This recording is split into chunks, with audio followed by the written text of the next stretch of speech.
अच्छा, तो आज हम पढ़ने वाले हैं चैप्टर 1 का एक्सरसाइज जो 1.5 है उसका नंबर 3।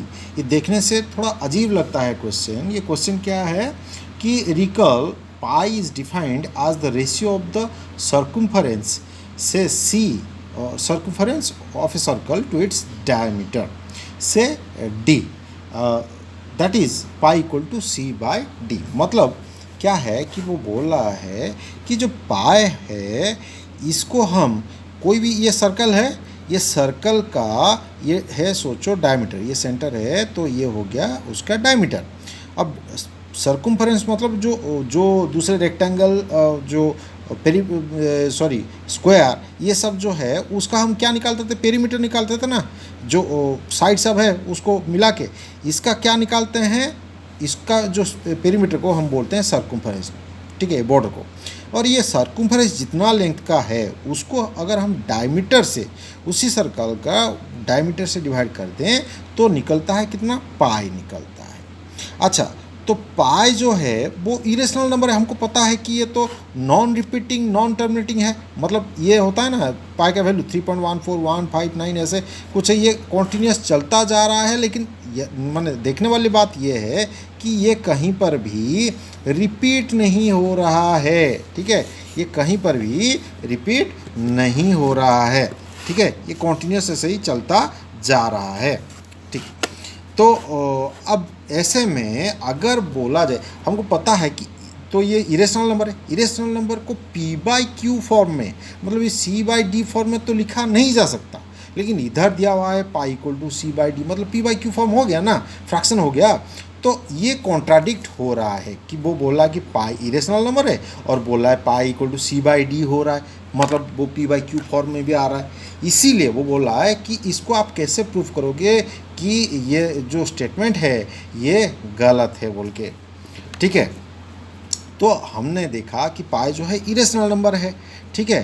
तो पाई जो है तो इरेशनल कब होगा, अगर हम सी बाई डी फॉर्म में देखें तो अगर सी और डी में से कोई एक इरेशनल होगा, जैसे कि ऊपर वाला अगर इरेशनल हुआ नीचे वाला रैशनल हुआ, या फिर ऊपर वाला रैशनल हुआ नीचे वाला इरेशनल हुआ, या फिर दोनों ही इरेशनल हुए, तब जाके इरेशनल निकलेगा। ये तीनों केसेस में नहीं। अच्छा, ये ऐसे होता क्यों है?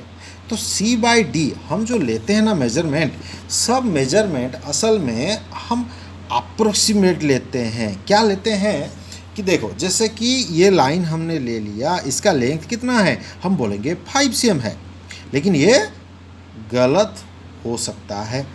क्यों? एक्यूरेट एकदम मेजरमेंट हम नहीं लेते, हम स्केल से लेते हैं। असल में ये हो सकता है कि उसका जो लेंथ है वो 5.02341 ऐसे कुछ हो, नहीं, वो एकदम जो नेग्लिजिबल लेंथ होता है वो हम इग्नोर कर देते हैं और क्या लिख देते हैं, अप्रोक्सीमेटली 5 cm लिख देते हैं ना।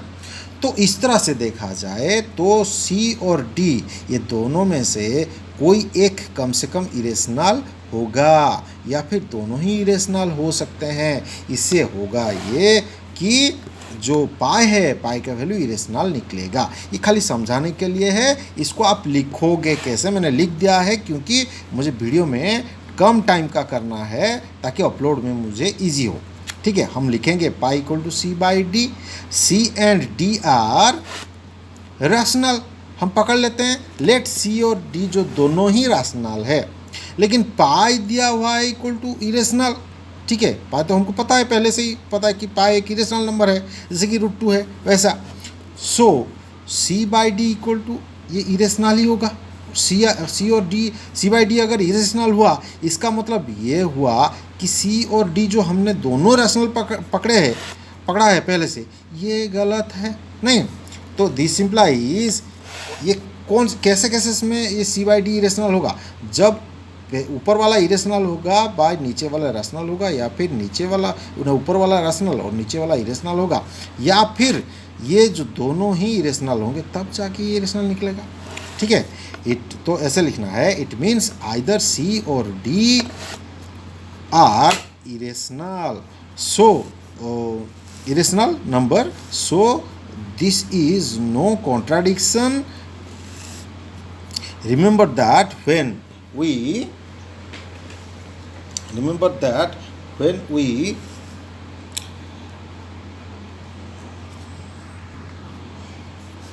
when we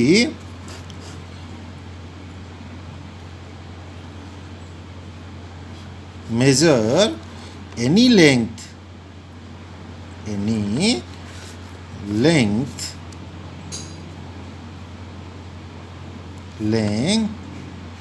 we take the approximate value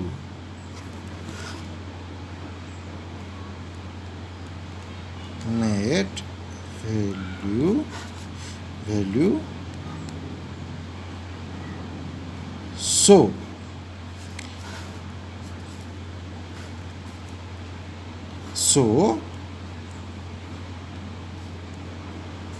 pi equal to c by d equal to an irrational